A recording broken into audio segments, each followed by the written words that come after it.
Guys, welcome to Saurabh coaching centre. आपका Saurabh coaching centre में आपका हार्दिक अभिनंदन है। आज हम लोग चैप्टर 9 जिसका नाम है त्रिकोणमिति के अनुप्रयोग पर हम लोग इसके जो महत्वपूर्ण प्रश्न है उस पर हम लोग चर्चा करेंगे, उसको हम लोग सॉल्व करेंगे। ठीक है, तो फटाफट से चलिए हम लोग सवाल पर चलते हैं जल्दी से। ठीक है, ये बहुत ही इंपॉर्टेंट परिभाषा है। दृष्टि रेखा किसे कहा जाएगा? दृष्टि रेखा किसे कहते हैं? प्रेक्षक की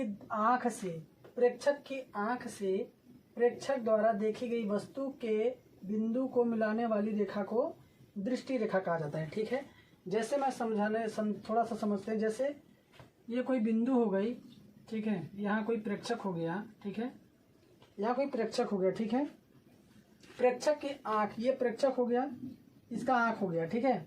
प्रेक्षक की आंख से प्रेक्षक द्वारा देखी गई वस्तु, यहाँ पे मान लीजिए कोई वस्तु है, ठीक है, और यहाँ पे मान लीजिए प्रेक्षक हो गया, ठीक है, ठीक है, ये प्रेक्षक हो गया, ठीक है। ये जो इसकी आंख है, प्रेक्षक मतलब देखने वाला, प्रेक्षक की आंख से प्रेक्षक द्वारा देखी गई वस्तु के बिंदु, देखिए जैसे यहाँ ये बिंदु हो गई और यहाँ प्रेक्षक हो गया। इसकी आंख से जो ये डिस्टेंस मिल रही है, उसी को क्या बोला जाएगा? ये जो रेखा होगी इसी को क्या बोला जाएगा? दृष्टि रेखा। आ गया समझ में? प्रेक्षक की आंख से प्रेक्षक द्वारा देखी गई वस्तु के बिंदु को मिलाने वाली रेखा को दृष्टि रेखा कहते हैं। ठीक है, बहुत ही इंपॉर्टेंट परिभाषा है, आपके परीक्षा में ये पूछ सकता है। ठीक है, और दो इंपॉर्टेंट परिभाषा है जिसका नाम है उन्नयन कोण और अवनमन कोण।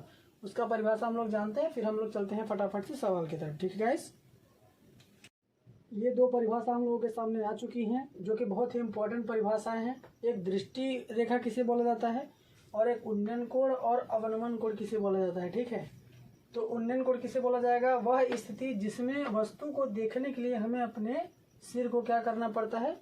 ऊपर उठाना पड़ता है। जैसे ये एक चीज हो गया, ठीक है, यहाँ एक आदमी हो गया और यहाँ वस्तु हो गई। तो इस वस्तु को देखने के लिए ये बताइए, ऐसे वो हम लोग रहेंगे तो कोई चीज ऊपर है, तो ऐसे अगर हम लोग सीधे रहेंगे तो क्या वो चीज हमको दिखेगी? नहीं दिखेगी ना, ऐसे करना पड़ेगा ना। तो वो कौन सा कोण कहलाएगा? उन्नयन कोण कहलाएगा। ठीक है, वह स्थिति जिसमें वस्तु को देखने के लिए हमें अपने सिर को ऊपर उठाना पड़ता है, जिसे क्या बोला जाएगा? उन्नयन कोण। और अवनमन कोण किसे बोला जाता है? कि वह स्थिति जिसमें वस्तु को देखने के लिए हमें अपने सिर को नीचे झुकाना पड़ता है। ठीक है, नीचे झुकाना पड़ता है, उसे क्या बोला जाएगा? अवनमन कोण बोला जाएगा। ठीक है, ये परिभाषा है गाइस, आप इस परिभाषा को स्क्रीनशॉट मार के रख लीजिए। ठीक है, ये इंपॉर्टेंट परिभाषा है। ठीक है, ये आपके सामने प्रश्न आ चुका है, हमने 3 परिभाषा पढ़ी। ठीक है, अब हम लोग के सामने एक प्रश्न आ चुका है। प्रश्न नंबर 1 क्या प्रश्न है? धरती पर एक मीनार ऊर्ध्वाधर खड़ी है। ठीक है, एक मीनार बना लेते हैं हम लोग यहीं पे। ये रही एक मीनार, ठीक है, ऊर्ध्वाधर खड़ी है। ठीक है, ये मीनार हो गई। ठीक है, इसको हम लोग क्या नाम दे दिया? मीनार। ठीक है, धरती के एक बिंदु से जो मीनार के पाद बिंदु से 15 मीटर दूर है। पाद बिंदु मतलब यहाँ, ये बेस से कितना मीटर दूर है? यहाँ से कितना मीटर दूर हो गया? 15 मीटर। ठीक है, मीनार के शिखर का उन्नयन कोण कितना है? 60 अंश है। इसको हम लोग क्या करेंगे? यहाँ से मैच कर देंगे। ठीक है, और नॉमिनेट कर देंगे A B C। ठीक है, यहाँ पर कितना दिया है? 60 अंश। ठीक है, तो मीनार की ऊंचाई ज्ञात करनी है। ठीक, h, मीनार को हम लोग क्या ऊंचाई क्या मान लेते हैं? h metre. कितना? h metre. ठीक है, ये आ गया समझ में? तो यहाँ पे ऐसे लिख लेंगे आप लोग, ऐसे माना कि ऊंचाई AB हो गया। ठीक है, ऊंचाई AB h मीटर है तथा BC 15 मीटर है। तो त्रिभुज क्या बन जा रहा है? ACB। तो त्रिभुज ACB में, ठीक है, क्या ले लेंगे? tan 60 degree. तो tan 60 डिग्री tan थीटा बराबर क्या होता है? लंब बटे आधार, क्योंकि इसमें लंब दिया है और आधार दिया है। ठीक है, इसलिए यहाँ पे हम लोग क्या लेंगे? tan। ठीक है, लंब आधार का संबंध कहाँ मिलता है हम लोगों का? tan थीटा में। ठीक है, तो tan थीटा बराबर क्या होगा? लंब मतलब AB। ए बी, आधार मतलब बी सी, ठीक है। अब जो जो वैल्यू दी हुई है उसको रख देंगे यहाँ पे। तो tan 60 अंश का मान मैंने पहली वाली वीडियो में बताया था कि कितना होता है, √3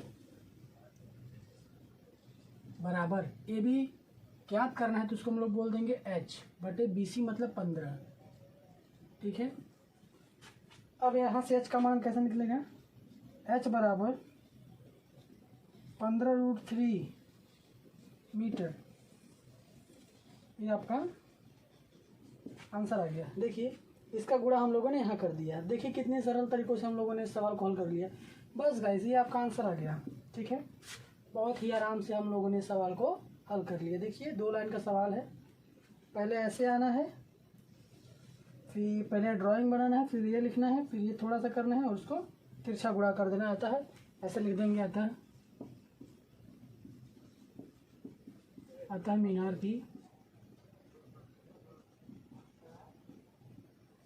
की ऊंचाई कितनी है, 15√3 है, ठीक है। अब हम लोग दूसरा सवाल करते हैं, ठीक है। देखिए समझ में आ गया। ये प्रश्न 2 आपके सामने आ चुका है। प्रश्न क्या है, 1.5 मीटर लंबा एक प्रेक्षक एक चिमनी से इतना मीटर की दूरी पर है, उसकी आंखों से चिमनी के शिखर का उन्नयन कोण 45 अंश है, तो चिमनी की ऊंचाई ज्ञात कीजिए, ठीक है। देखिए 1.5 मीटर प्रेक्षक मतलब कि जो देखने वाला दर्शक है उसका जो मतलब देखने वाला है वह कितना मीटर लंबा है, 1.5 मीटर उसकी लंबाई है। मतलब कि वो आदमी ये जो है दिख रहा है आपको, ये वो आदमी हो गया, ठीक है। उसकी लंबाई कितनी है, 1.5 मीटर। देखिए जब बी डी बराबर है तो सी भी तो बराबर होगी, इसलिए कि ये जितना बराबर तितना बराबर ये है, ठीक है।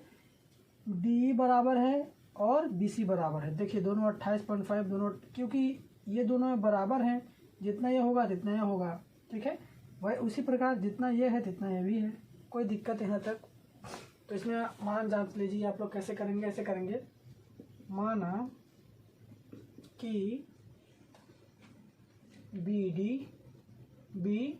डी क्या है, प्रेक्षक है, ठीक है, तथा ये जो ए है वो क्या है, चिमनी है, तथा ए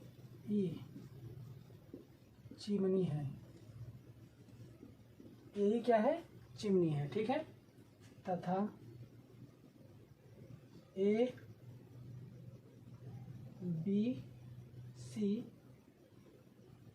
क्या है, उन्नयन कोण है।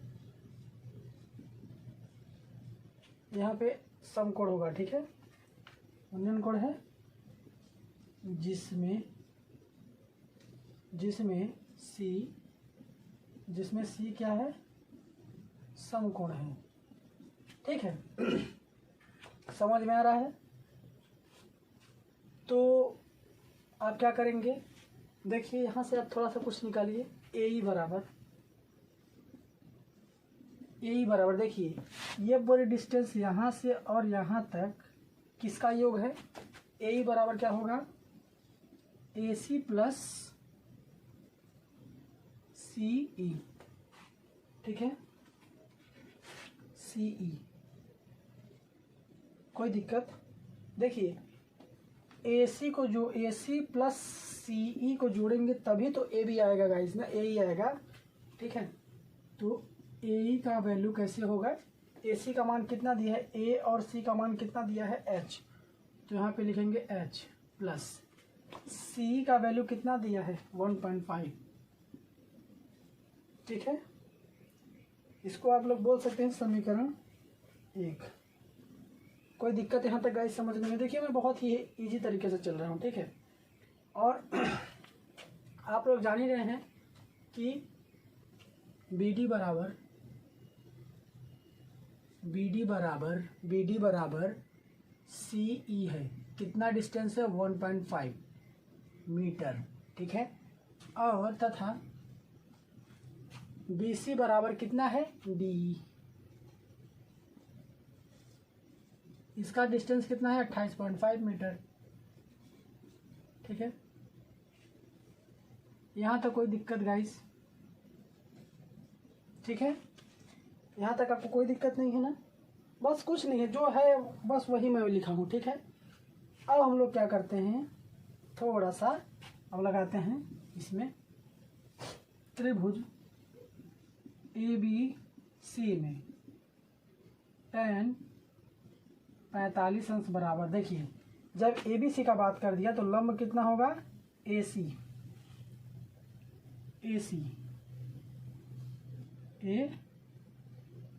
बटे BC, ठीक है।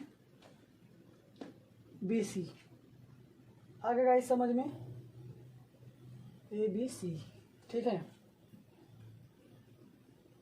तो यहाँ से अब हम लोग क्या करेंगे, tan 45 का मान होगा 1, AC का वैल्यू कितना दिया है H बटे BC का मान कितना दिया है 28.5, ठीक है। तो यहाँ से H का मान निकल कर कितना आ गया 28.5, इसलिए कि 28.5 में 1 का गुणा होगा तो इतना आएगा, ये निकल कर आ गया H का मान, ठीक है। ठीक है गाइस, यहाँ तक कोई दिक्कत। अब ये जो H का मान है इसे लिखेंगे आप लोग, H का मान समीकरण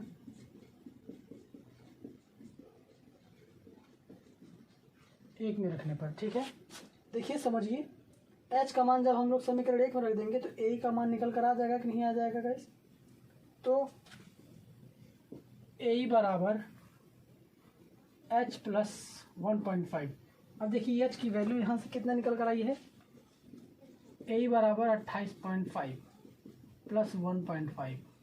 अब इसको ऐड कर लेंगे तो A की वैल्यू कितना निकल कर आएगी, 30 मीटर।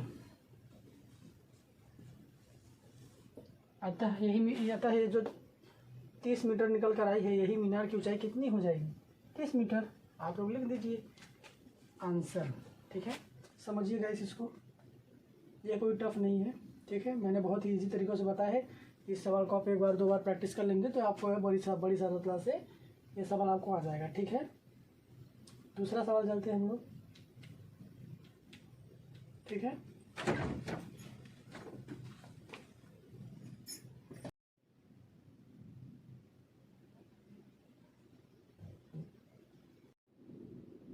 ठीक है, अब हम लोग क्या करते हैं, माना मीनार की ऊंचाई कितनी है, h मीटर है, तथा BC मतलब BC कितना है, x मीटर, और DC 40 मीटर है, ठीक।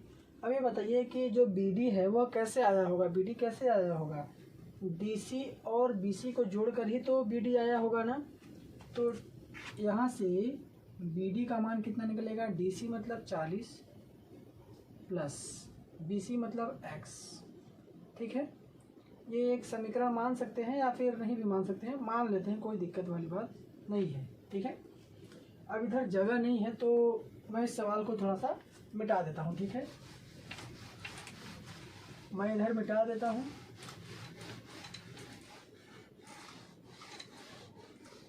ठीक है गाइस। अब ये बताइए इसमें कितने 2 त्रिभुज दिया है, कौन कौन से, इसमें 2 त्रिभुज कौन कौन से, एक तो ABC है, एक क्या है ABC, एवं दूसरा त्रिभुज क्या है ABD है, ठीक है। तो त्रिभुज ABC में बारी बारी से हम लोग लेकर चलते हैं ABC। तो इसमें ये लंब है, ये आधार है, ठीक है। तो tan 60 अंश बराबर, लंब मतलब AB, आधार मतलब BC। तो tan 60 का मान कितना होता है, √3। AB मतलब H और BC मतलब X, ठीक है। मैं इसको साफ कर देता हूँ, ठीक है गाइस। अब ये बताइए यहाँ से H का मान निकल कर कितना आएगा, x√3। इसको मैं समीकरण 2 मान लूँ, कोई दिक्कत, ठीक है। इसी प्रकार त्रिभुज ABD में इसमें क्या आएगा, tan 30 अंश बराबर, देखिए ABD, ठीक है। तो लंब इसमें भी AB है और आधार कितना है BD है, ठीक है। tan 30 अंश का मान कितना होता है गाइस? 1/√3 बराबर ए बी मतलब h और बी डी का मान यहाँ निकला है 40 प्लस का x, ठीक है। अब यहाँ से मान निकालते हैं, ठीक है, या फिर आप इसको समीकरण 3 मान लीजिए, ठीक है। मैं इस चित्र को मिटा देता हूँ, ठीक है। अब ये बताइए आप ऐसे करेंगे, आप समीकरण 2 से h का मान समीकरण 3 में रखने पर, जब यहाँ से h का मान इस पर रखेंगे तो आप कैसे इसको करेंगे? 1/√3 बराबर h का मान कितना दिया है? x√3/40 प्लस का x।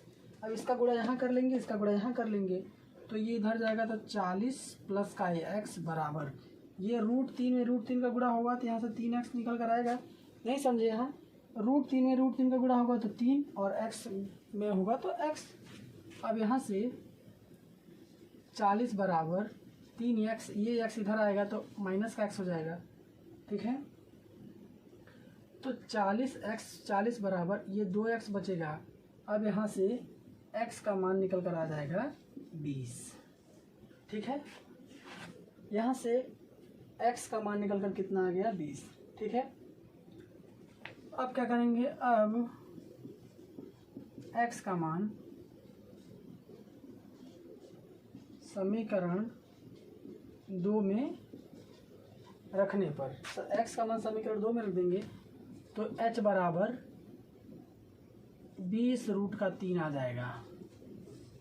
ए मीनार की ऊंचाई निकल कर आ गई, मीनार की ऊंचाई है, ठीक है। कोई दिक्कत नहीं है।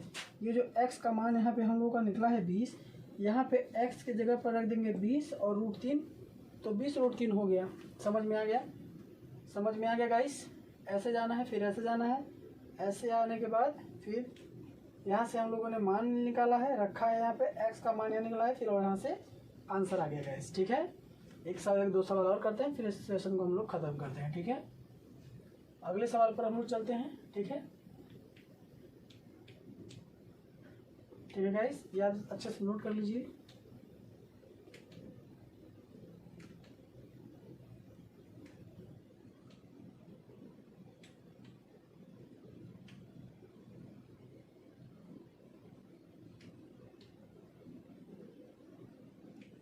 ठीक है गाइस, ये समझ में आ गया आपको? ठीक है, हम लोग दूसरे सवाल पर चलते हैं, ठीक है।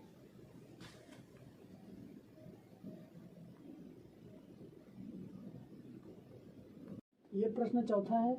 भूमि के एक बिंदु से जो मीनार के पाद बिंदु से 30 मीटर की दूरी पर है, मीनार के शिखर का उन्नयन कोण कितना है? 30 अंश है। तो मीनार की ऊंचाई ज्ञात कीजिए। छोटा सा प्रश्न है, ये बहुत ही सरलता से बन जाएगा। आप ऐसे क्या करिए, मीनार बना लीजिए, नाम कर दीजिए ABC, ये समकोण हो गया और ये कितना हो गया? 30 डिग्री हो गया, ठीक है। भूमि के एक बिंदु से जो मीनार के, ये देखिए, ये इसको पाद बिंदु बोलते हैं, यहाँ से यहाँ तक को क्या बोलते हैं? पाद बिंदु, ठीक है। इसकी डिस्टेंस कितनी है? 30 मीटर है और इसकी ऊंचाई हम लोग h मीटर मान लेते हैं। ये क्या हो गई? मीनार हो गई, ठीक है। तो ऐसे करेंगे, माना कि AB, फटाफट से काम करना है, AB मीनार है जिसकी ऊंचाई h मीटर है तथा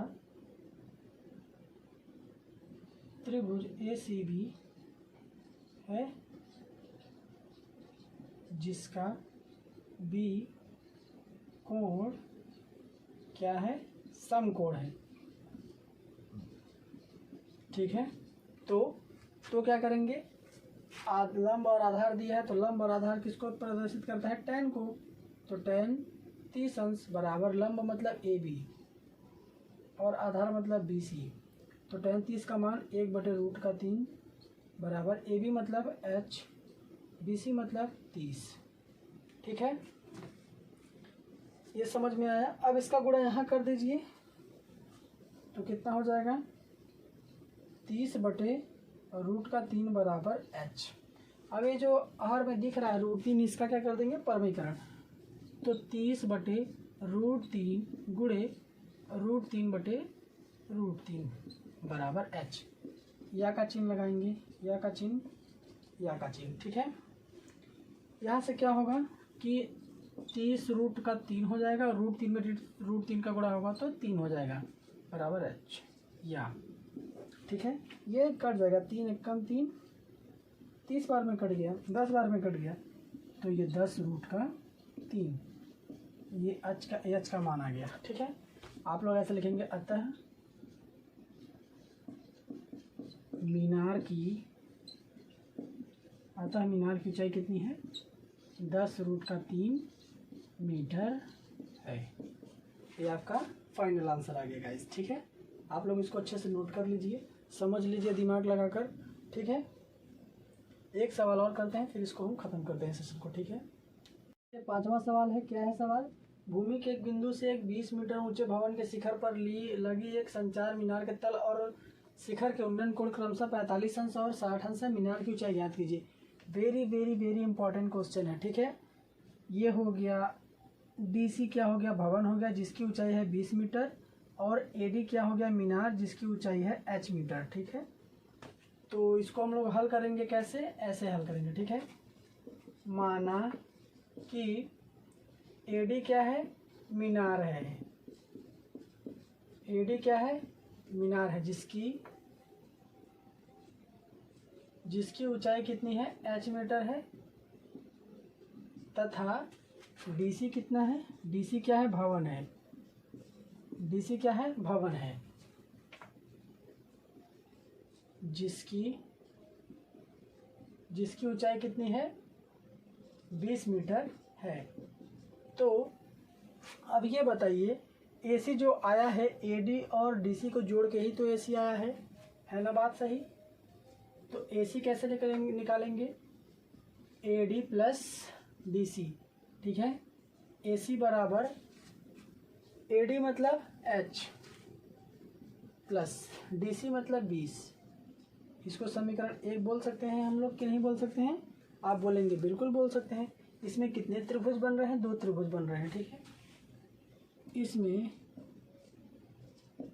2 त्रिभुज, एक कौन बन रहा है, BCD है, तथा दूसरा क्या है, ABC है। ठीक है, तो सबसे पहले किससे लेते हैं हम लोग, त्रिभुज BCD में। ठीक है, BCD मतलब इसमें 45 अंश आएगा, तो हम लोग इसको थोड़ा सा इधर साफ कर लेते हैं। ठीक है, ठीक है, tan 45 अंश बराबर DC बटे BC। ठीक है, आया बात समझ में गाइस, tan 45 का मान 1, DC मतलब 20 बटे BC। ठीक है, आया बात समझ में। तो BC का यहाँ से वैल्यू कितना निकल कर आया, 20 मीटर। ठीक है, आगे बात समझ में, आगे गाइस समझ में। अब हम लोग इसको भी साफ कर लेते हैं। दूसरा त्रिभुज कितना है, दूसरा त्रिभुज कितना है, त्रिभुज ABC में, तो इसमें कितना है, tan 60 अंश बराबर लंब AC बटे आधार BC। आया बात समझ में। तो AC की वैल्यू हम लोगों ने समीकरण 1 में निकाली है। ये tan 60 का मान कितना होता है, √3 बराबर AC का मान कितना दिया है, h प्लस 20। तो h प्लस 20 बटे BC का मान दिया है कितना, 20। देखिए यहाँ से निकला है। ठीक है, तो यहाँ से इसका गुणा यहाँ कर देंगे। ठीक है, इसका गुणा यहाँ कर देंगे तो कितना हो जाएगा, 20 √3 बराबर h प्लस 20। ठीक है, अब इस 20 को इधर ले आएंगे तो 20 √3 माइनस का 20 बराबर h। ठीक है गाइस, यहाँ से आपको 20 कॉमन दिख रहा है तो 20 को कॉमन ले लेंगे तो बचेगा क्या, √3 माइनस का 1 बराबर h। ये हम लोगों की क्या निकल कर आ गई, ऊंचाई निकल कर आ गई, जो कि आपका फाइनल आंसर होगा। ठीक है, अतः आप लोग बोल सकते हैं मीनार की ऊंचाई 20 √3 माइनस का 1 मीटर है। ये आप लोगों का करेक्ट आंसर आ गया। देखिए कितना जल्दी हम लोगों ने, कितना फास्ट तरीकों से हम लोगों ने इस सवाल को बड़ी ही सरलतापूर्वक हल कर लिया है। देखिए, ठीक है, thank you guys for watching this video. Thank you, आप लोग पढ़ते रहिए और एग्ज़ाम कुछ ही दिन बच गए हैं। ठीक है, so keep it up and God bless you. Thank you guys.